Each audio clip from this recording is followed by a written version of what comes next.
Prove you're the biggest Hobbit fan by making your own Memories from Middle-earth video. Video must be entirely in English and no more than 2 minutes. 2 minutes? Wait, seriously, how are you supposed to do all that in 2 minutes? That's like ridiculous! That's like Gandalf asking Bilbo to go on an adventure in the first place. I mean, you don't just waltz on up to some guy's house and say, hey, you want to come on an adventure with us? But that's when they explain, you know, the whole deal with the Arkenstone and Smaug, this gigantic dragon, and they meet some elves, goblins. Bilbo meets Smeagol, and they have, like, you know, this game of riddles, and Bilbo wins, and he gets this, you know, this ring. They get chased by all these wargs, and they climb up trees, and they get rescued by eagles. They meet more elves who imprison them, and then they have to escape and go off to Lake Town. I gone up to the mountain, and then they send the poor hobbit to go face this dragon who considers himself to be both fire and death.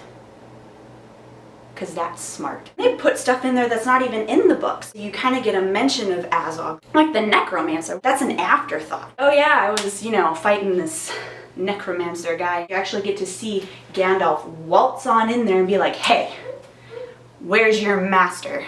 I want to fight him. And then also throw in there like, oh yes, I'm the biggest Hobbit fan. I am a huge fan of it. I mean, I've read the book, I've seen the movies. The Hobbit: An Unexpected Journey was my first ever midnight premiere. How do you explain all that in 2 minutes to try and win the chance to watch the last one with the guy who created it all? For me, that'd be the best thing ever, because Peter Jackson inspired me to go off and try and be a filmmaker too. I guess if Bilbo could find the courage to go off on an adventure, then I can, you know, do my best to fit all of that in, what was it, 2 minutes? 2 minutes. All right, here we go. Ready, and